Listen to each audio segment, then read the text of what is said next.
We're going to Texas today. At least that's where I assume this film takes place. I mean, it is called Hellhole.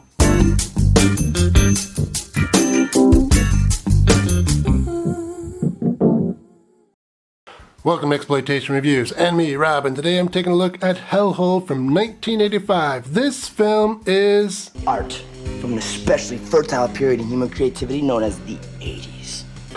Well, art might be a bit too strong. More accurate would be a sleazy piece of nonsense. Although, one of the cool things about the 80s was that a sleazy piece of nonsense could get a theatrical release.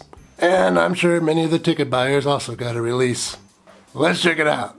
We open on a woman cooking dinner. Her daughter comes in and they talk about papers of some sort, and Mom tells her daughter to take a shower. Ho ho ho ho! Looks like we're going to be off to a good start. Outside, someone is wearing black gloves and spiky boots. Are we watching a Giallo film? Uh-oh, this leather man breaks in and he wants those papers. They have something to do with a Dr. Monroe who does not want to spend time in jail. The leather man and the mother fight, and the mother loses. The daughter comes down from that shower we didn't get to see, and she sees the killer. She runs off to a construction site, the killer finds her, she falls to her death, and title card. Meh. As far as cold opens go, I've seen better. I've seen ones that actually deliver on the promise of a shower scene. After the credits, though, we learned that daughter didn't die. She survived, but she has amnesia. Classic. She'll be transferred to a sanitarium under the care of that Dr. Monroe, and our leather killer will be assigned there as an orderly. Ashland? My apologies, Texas. It looks like we're in a much, much worse place. Ohio. Oh, hellhole. Our new patient soon learns about the sanatorium's hellhole. Apparently, when a patient misbehaves, they are taken there and never come back. The orderly, who was previously the leather killer, threatens the patient, but it turns out she really does have amnesia and doesn't remember anything about the papers or anything else. She doesn't even remember that her mom is dead. But before his interrogation can proceed too far, this nice orderly steps in and saves the day. The bad orderly then asks one of his girl toys to find out whatever she can about this goody two-shoes orderly. And that woman there is Edy Williams, by the way. Russ Meyer fans will remember her from Beyond the Valley of the Dolls. And yes, I will get to that movie eventually. You can stop asking me. Anyway, she does as commanded and goes around and asks some patients if they know anything about this nice orderly. But she tries to get her information while she's in the shower with the others, so I can't exactly show you her interrogation techniques. Although I can tell you that her technique involves using a bar of soap on another patient as some downstairs shampoo.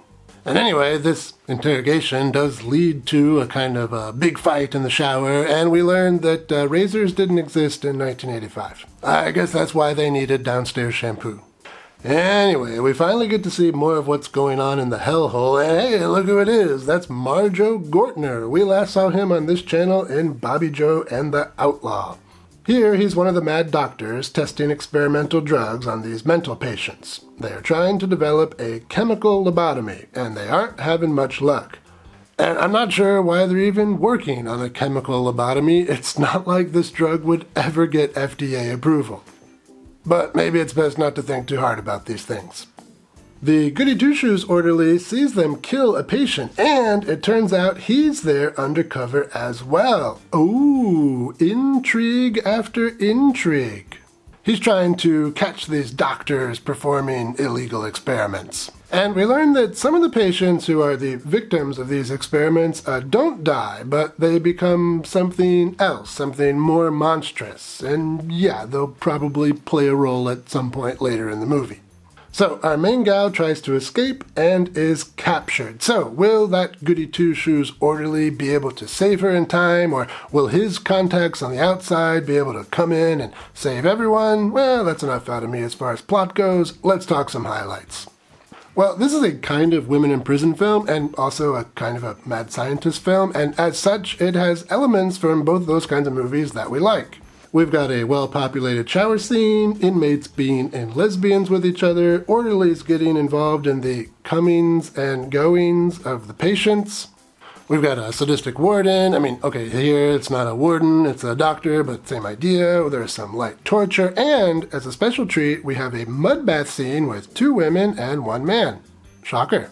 And on the mad scientist front, we've got that torture dungeon, and under that dungeon, we've got a menagerie of things that survive the experiments but are changed. All of this sounds pretty good on paper.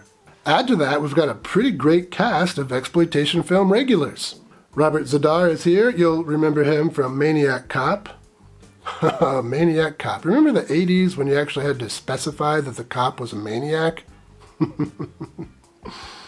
Mary Woronov of Eating Raoul, Night of the Comet, Rock and Roll High School, and Death Race 2000 fame is here. Man, you could have a pretty good weekend watching a bunch of her movies. And we've got a little cameo from some exploitation royalty. Dianne Thorne is here having a good time playing a crazy person. We last saw her on this channel in one of my favorite exploitation trash classics, Ilsa, Harem Keeper of the Oil Sheiks. So again, all of this looks pretty good on paper. And yet this movie isn't perfect. Like a woman enjoying some downstairs shampoo, this film has some shortcomings. Well, despite everything I said, this movie is pretty bad. It's hard to pinpoint exactly where it all goes wrong, but as is often the case, we have to start with the writing. For example, this movie starts with a woman getting killed because she had some incriminating papers. What are these papers? What do they show? How did the woman get them? Why are they worth killing for? Do the doctors working at the sanitarium know about them? Is Dr. Monroe at all related to any of these experiments happening in the Hellhole? We don't know. The film makes no attempt to address any of these questions. How about that goody two-shoes orderly who's also undercover? How did he find out about any of this stuff before he started working here at the hospital? We don't know that either. This movie doesn't address a lot of what's supposed to be the plot.